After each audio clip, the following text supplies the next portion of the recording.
Olá, queridos alunos. Aqui essa aula a gente vai tentar agora continuar aquela aula que a gente parou algum tempo atrás para dar uma aquecida nos tambores de novo. E na verdade eu estava olhando, faltava muito pouco na verdade. Nós tínhamos trabalhado, eu estou passando aqui meio rápido, não tenham nenhum ataque epilético com os slides passando rápido, por favor. Mas só para lembrar a vocês que a gente estava trabalhando em vários aspectos da tomografia. Eu vou passar rapidinho aqui os slides, que foram desde a introdução, da histórico, a gente passou pelo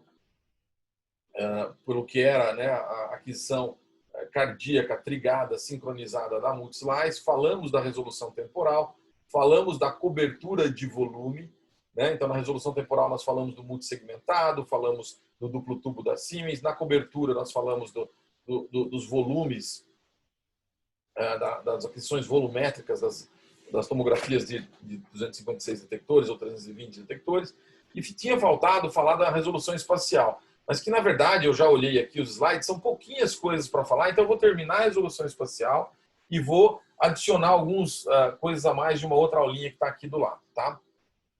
Porque realmente é muito curto. Então, só passando rapidamente para vocês lembrarem, a gente falou, então, do axial, do prospectivo, como eu mostrei no outro slide, das resoluções temporais, da necessidade do beta-block, o que era a resolução temporal, como acontecia a aquisição segmentada, né, de um setor, de dois setores, de 3 e 4 setores, o que isso impactava na qualidade da imagem, né, das multissegmentações, como isso impactava na resolução temporal, que não é regular com o batimento. Isso era um slide não atualizado, antigo, mas dizendo como que cada um dos vendors abordava essa coisa da multissegmentação, né? O dois tubos da Siemens, né, que é exclusivo da técnica da Siemens, que são as aquisições em flash, hoje com as tomografias também, como a Drive, que é a mais moderna da flash, depois a Force, como que a gente adquire tudo em um batimento só, e as aquisições de cobertura, ou volumétricas, que a gente chama, que eu cubro todo o coração numa única rotação do tubo, né, cobrindo, então, no mínimo 14 a 16 milímetros, que é o que precisa para cobrir o coração inteiro, e evitando esses degraus, né? Quando você adquire volumetricamente, esses degraus não vão existir mais, né? Com relação ainda à cobertura, a potencial de você adquirir em 2 batimentos, ou então adquirir em um batimento com técnica helical de alto pitch, né? Que é o exemplo do esquema da Siemens, em que eu cubro esse bloco todo de uma forma muito rápida. E aí, a gente tinha parado por aqui, onde eu ia entrar, então, na resolução espacial. Então, a resolução espacial é um outro ponto, é simples, é rápido, mas é um ponto super importante para a angiotomografia de coronárias. Se vocês lembrarem, a gente tinha, lá no comecinho da aula, quando eu comecei, a gente falou do tamanho dos detectores e tal, que eram de 2 milímetros, 3 milímetros, depois baixou para 1, depois baixou para meio milímetros ou 0,6, que são hoje o padrão aí de detecção de espessura de detectores.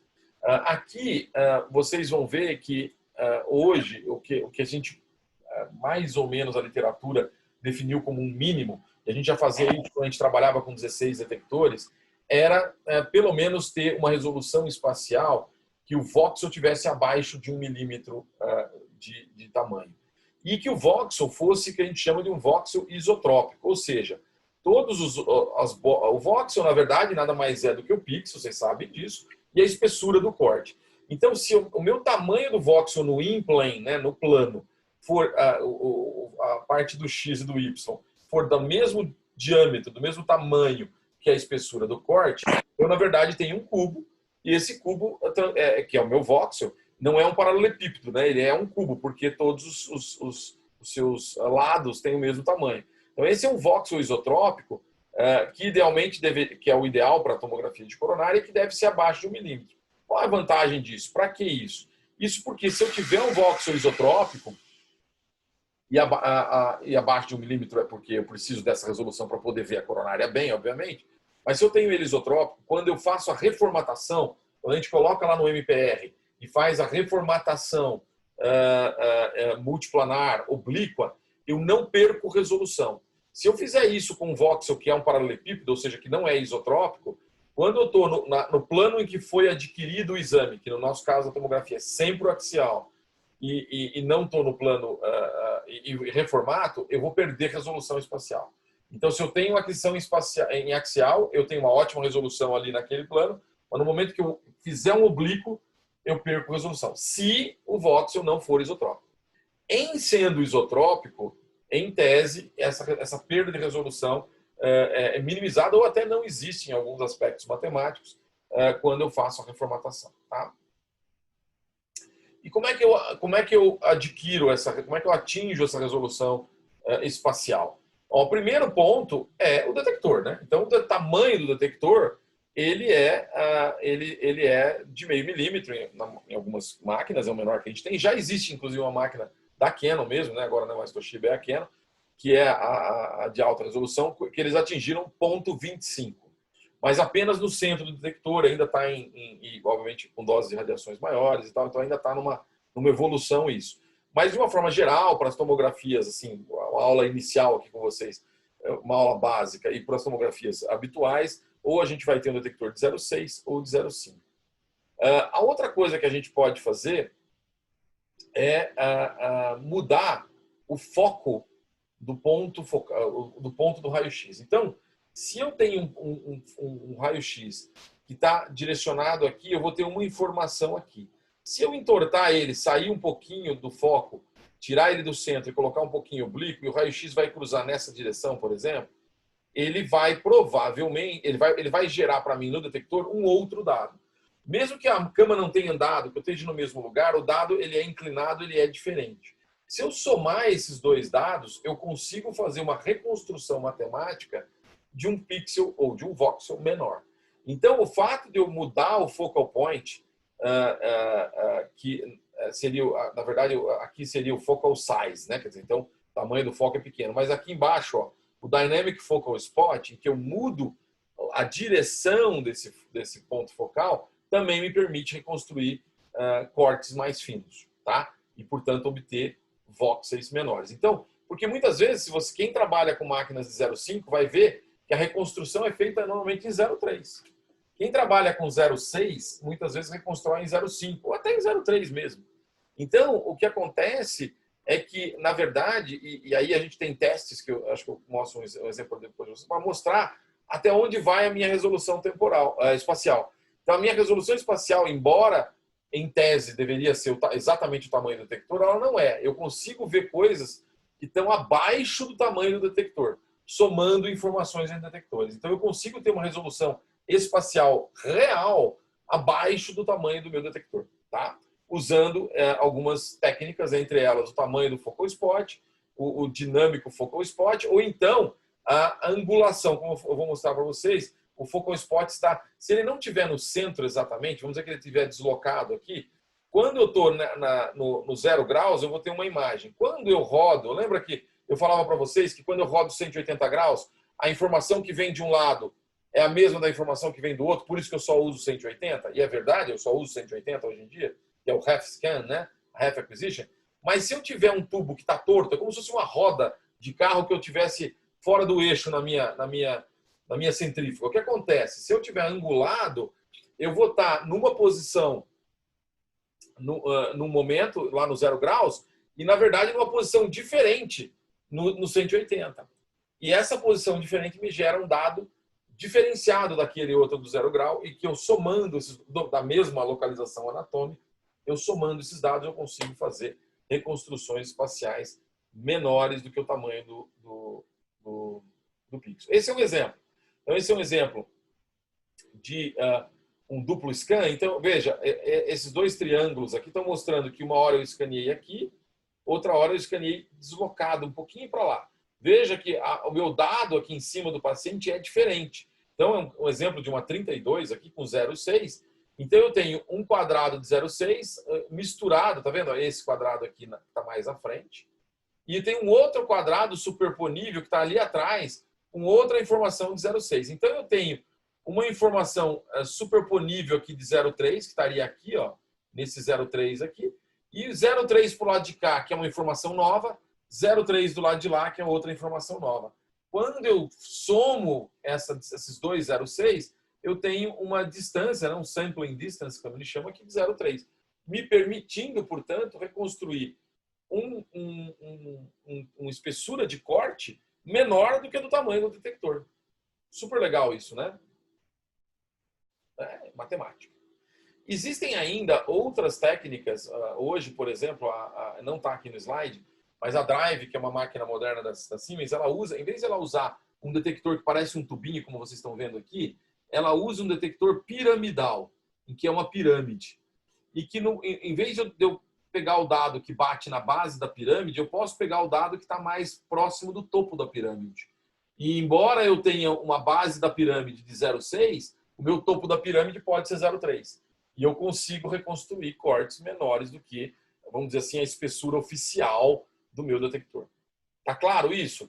Então, essa é uma maneira de a gente aumentar a resolução espacial, além da espessura, obviamente, do detector, que é o, vamos dizer assim, o básico, o fundamental para eu melhorar a minha resolução espacial. Tá?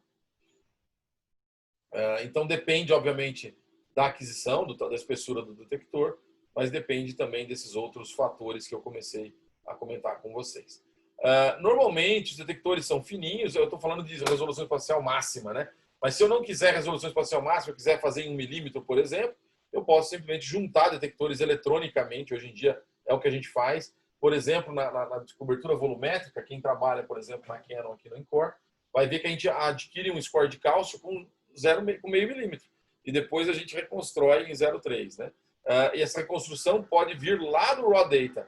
Eu posso juntar essas, ou eu posso adquirir, isso é uma reconstrução. Ou eu posso adquirir mesmo, já na aquisição, pedir para adquirir, juntando eletronicamente lá na aquisição os sinais de raio-x recebido por esses detectores. Isso eu já mostrei, perdão. Aqui é só mostrando para vocês o que acontece se eu tiver um volume 3D que não é isovolumétrico, ou seja, isotrópico, perdão, melhor dizendo, isotrópico. Eu tenho um voxel muito, que a minha resolução espacial no plano seja muito ruim, ou que principalmente a minha espessura de corte seja muito alta. O que eu vou ter é esses degraus aqui, que são degraus do tipo Venetian Blind, né? Como se fosse um artefato de veneziano. Então, eu não consigo realmente fazer com que eu melhore essa minha resolução espacial. Então, para eu ter reconstruções tridimensionais com alta resolução espacial, eu preciso realmente ter cortes muito finos e voxels isotrópicos.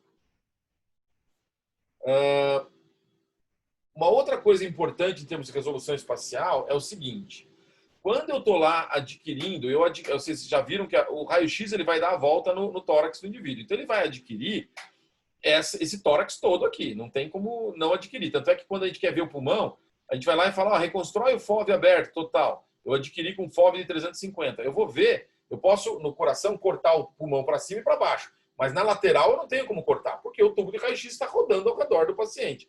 Então, a informação lateral eu sempre vou ter, tá? Muito bem. Só que se eu reconstruir para ver coronária com o FOV aberto total, o que o dado raw data é feito? É pego aquele raw data que foi sentido pelos detectores e é reconstruído numa matriz sempre de 512 pixels, tá? E na ressonância é a mesma coisa da 256, só que lá é 256. Na Tomo é tradicional, e algumas máquinas permitem fazer reconstrução em 1024, mas a grande maioria é 512. A imagem habitual que a gente está habituado a laudar é 512. Então, se eu reconstruir o FOV inteiro de 350 milímetros ou 35 centímetros em 512, cada pixel meu, o voxel não vai mudar a espessura, né? A espessura é lá aquilo que eu falei, o nosso tamanho da espessura do nosso detector. Mas aqui no in-plane, né? Então o tamanho do pixel no plano desta imagem vai ser de 0,68, porque é 350 milímetros dividido por 502 pedacinhos, ou seja, eu sei que daqui até aqui tem 350 milímetros. E eu sei que daqui até aqui vão ter 512 quadradinhos, porque é assim que a máquina vai construir. Então, cada quadradinho meu que vai passar aqui na direção direita e esquerda vai ter o tamanho né, em milímetros de 0,68 milímetros. Muito bem. É uma resolução boa? É boa para o coronário, eu consigo até ver. Mas por que fazer isso? Se eu selecionar, eu não vou, não tenho, a não ser que eu queira ver o pulmão, como eu falei, quando a gente vai ver o pulmão. Mas quando eu quero ver a coronária, que é o 90% dos nossos casos, eu quero ver a coronária. Para eu melhorar a minha resolução espacial da coronária, então isso é muito importante, meninos. As meninas tecnólogas lá, os meninos e meninas, né? Tecnólogos, já sabem disso, eles fazem isso meio intuitivamente. Mas se vocês olharem, se vocês perceberem, a ideia é focar ou diminuir o nosso FOV em cima do coração, para que a gente tenha uma resolução espacial melhor. Como assim, doutor Rochite? Como é que eu vou ter? Porque no momento em que eu pedir para a máquina reconstruir não um FOV 350, mas um FOV 250, ela de novo vai colocar os 512 quadradinhos. Então, esses 250 milímetros ou 25 centímetros vão ser reconstruídos com quadradinho, com 512 quadradinhos aqui. Ou seja, cada quadradinho vai ter, na verdade, meio milímetro. Ou seja, eu melhorei a minha resolução espacial simplesmente pela reconstrução. E aqui, se eu fizer a reconstrução bem em cima do coração, no caso com um FOV de 100 milímetros, o meu pixel vai passar a valer 0,2. Ele pode até não ficar isotrópico, né? Você fala, Rochite, mas eu não tenho a espessura de corte isotrópica de 0,2.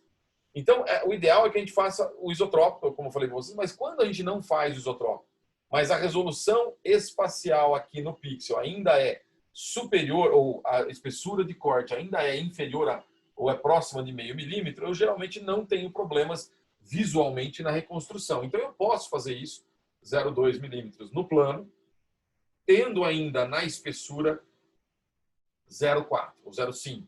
Mas aí dá para reconstruir também, é só uma questão de você pedir lá no reconstrutor para que essa reconstrução seja feita em 0,3, pelo menos. Ou então, em vez de botar 100, é muito difícil a gente usar, a gente vai botar um FOV de 120 ou 130 para que dê 0,25, e aí eu coloco aqui 0,25 de espessura. Com isso, eu mantenho um voxel aproximadamente isotrópico, mas com altíssima resolução espacial.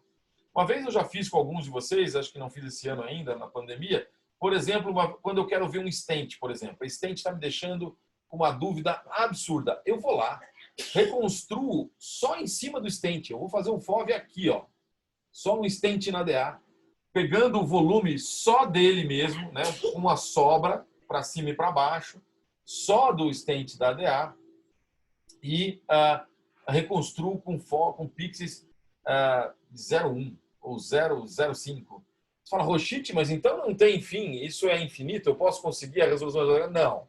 Quando você chega nesses níveis de aumento de resolução, como o dado veio baseado em cima de um detector de 0,5, por mais que eu comece a diminuir esse tamanho, eu vou ter interpolações. E aí é matemática. Eu vou começar a ter pixels. Se vocês olharem esse vaso aqui, por exemplo, do pulmão, observem que ele já está um pouco pixelado aqui, comparado a esse da cá, que é o mesmo vaso. Eu começo a perder a resolução. Mas, às vezes, para eu ver um detalhe de um stent, pode ser útil. Né? Eu já tive utilidades, aí você reconstrói com kernel duro e tal, e vai ficar focado ali. Então, o que eu estou dizendo é, não usem isso de uma forma, eu posso atingir qualquer resolução espacial. Não. Mas usem sempre otimizando em cima do coração para obter a melhor resolução espacial possível daquela aquisição que você fez. Tá?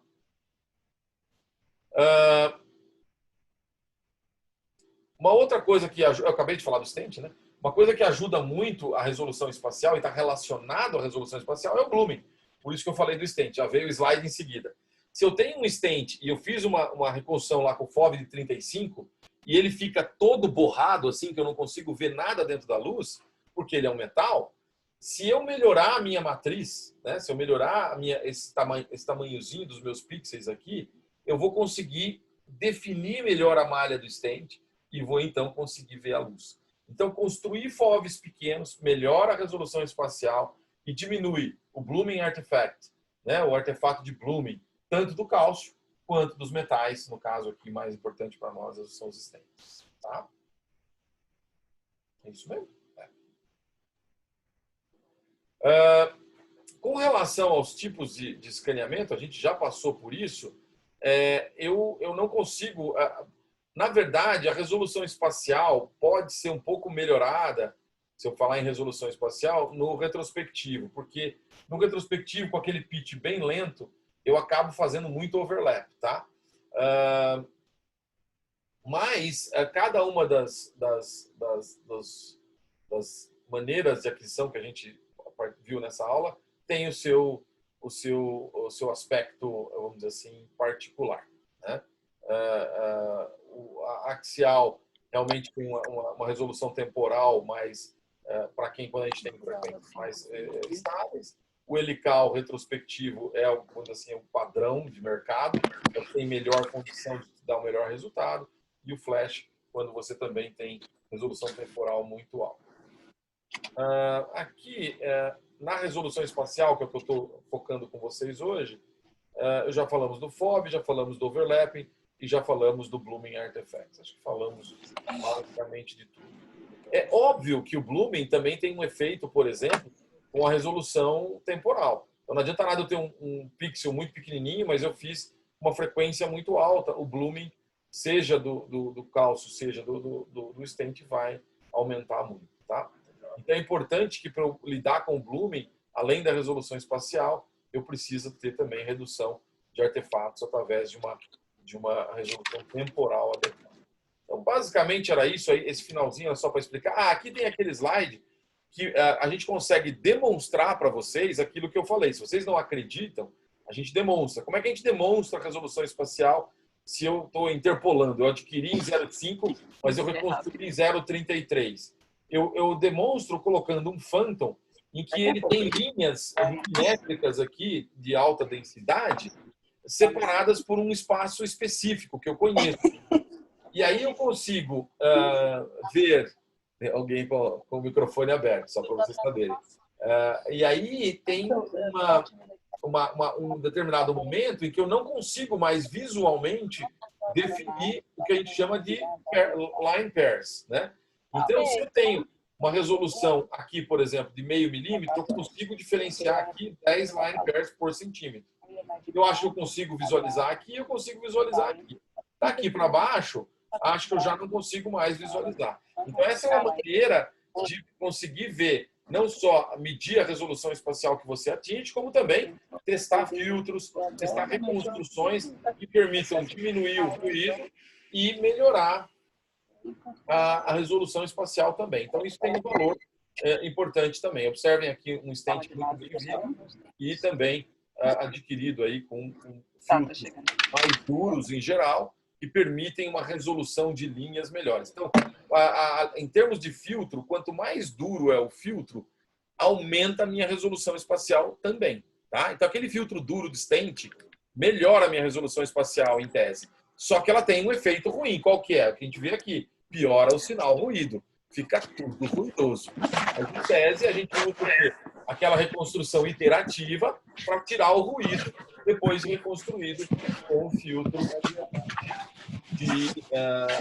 duro. Basicamente, como eu falei, era uma aula curta da resolução espacial. Deixa eu só abrir uma outra aulinha aqui para vocês. Será que eu fechei a pastinha? Só um segundinho.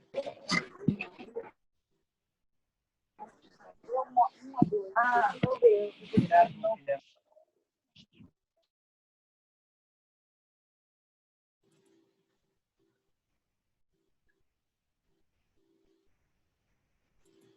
Só mais um minuto, mas basicamente é isso. Alguém tem alguma dúvida que queira perguntar? Pode perguntar, não tem problema.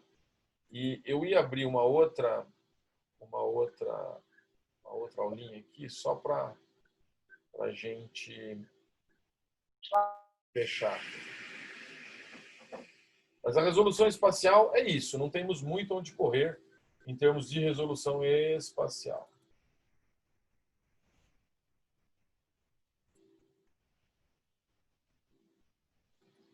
Acho que era nesse aqui, no purchasing.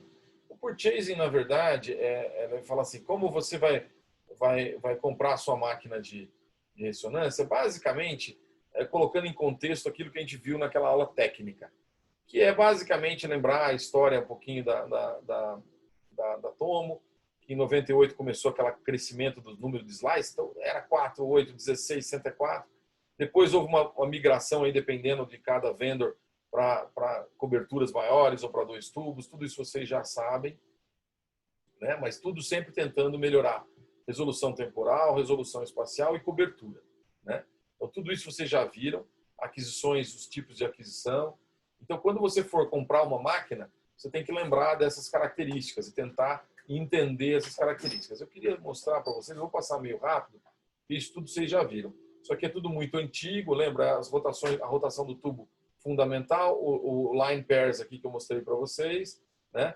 Olha aqui a resolução isotrópica, como eu mostrei para vocês, o quanto isso influencia. Veja como isso muda se você não tiver resolução isotrópica.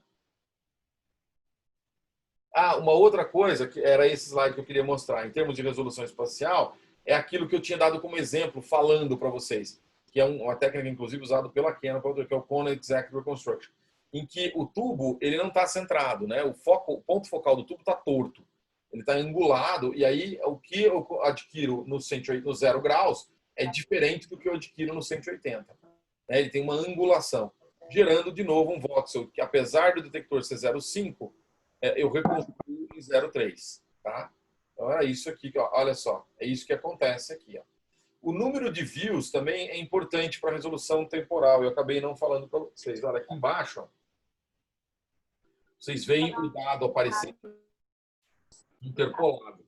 E quando eu interpolo, eu consigo fazer mais fino. O número de vistas é o seguinte: o raio-x ele é mandado e existe um dead time. O detector consegue refrescar, né? Fazer um refresh muito rápido. E eu consigo ficar mandando raio-x em flashes muito rápidos. E a cada rotação do tubo, eu consigo ter mais e mais números de vistas, né? E esse número de views é variável também de vendor a vendor e permite também um aumento da resolução espacial, tá? De novo, filtros duros melhoram a resolução, mas pioram o sinal ruído, né? É basicamente isso. Aqui as coberturas que vocês já viram, né? A gente já discutiu das coberturas. Os modos de aquisição, né? A gente já passou isso como revisão aqui para vocês. Nos modos volumétricos há uma perda, né? A gente já comentou por causa do Combine Artifact, uma perda aqui não é um cubo perfeito, né? Você vê que há uma perda aqui no canto, cada vez menor, mas há uma perda de dados. Em geral isso não é um problema. Aqui no dual pitch, no high pitch, que é o dual source, existe uma perda temporal, ou seja, apesar de eu adquirir num batimento só, ele não é isotemporal, ou seja, eu levo um tempo para adquirir. Ele vai adquirir, mas dentro de uma fase, dentro de um momento diastólico ali do ventrículo, por isso que só funciona na diástole. Acho que era basicamente isso. Dose, a gente depois vai ter uma aula muito melhor. Quando eu tiver ruído maior, a gente usa os métodos interativos. Veja a diminuição do ruído, né? Cada vendor tem a sua técnica iterativa de reconstrução. Basicamente é isso. A linha que cada um dos vendors está indo em termos de aquisição de tecnologia, né? Eu falo que haverá uma convergência entre essas tecnologias no futuro, na minha visão, tá? Eu acho que eles vão... E aí, lembrando que eu deixei para vocês, deixa eu passar rapidinho aqui, esse aqui basicamente é aquela aulinha melhorada, aquela que eu já dei para vocês da técnica. Acho que não tenho muito a acrescentar por aqui, deixa eu ver. Tem algumas coisas clínicas, mas eu vou depois ter uma aula mais moderna para vocês da parte. É igual à anterior. Ela é uma aula só mais longa aqui, que eu não vou... Então, assim, a gente cobriu tudo. A gente cobriu resolução temporal, resolução espacial, modos de aquisição, foi tudo coberto nessas aulinhas. Eu lembro que eu gostei muito, quando eu estava investigando com vocês, de uns filminhos que eu vi na... não tenho nada que eu possa acrescentar aqui. Que eu vi na internet, que são do YouTube, e eu deixei aqui para vocês, ó. Não lembro se vocês vão lembrar, mas esses dois aqui, ó, se vocês conseguirem pegar, acho que está no comentário de algum desses vídeos que eu deixei no YouTube. Para vocês verem a história da tomografia e a aquisição de dados, como o dado é gerado. É bem legal, ele é muito ilustrativo, cheio de de filmes assim bem tecnologicamente bem legais. Aqui a mesma coisa, não vou entrar em detalhes. Era uma outra aula diferenciada. Acho que basicamente é isso. Se vocês não têm dúvida, como eu falei, essa era uma aula curta para a gente poder encerrar a parte de tomografia e a semana que vem a gente começa para valer a aula de ressonância. A ressonância realmente a gente vai ter que ter de uma forma mais um pouco mais complexo, ainda mais online. Infelizmente ainda não estamos liberados para dar aula presencial para vocês. Estamos no aguardo, ok? Então é isso.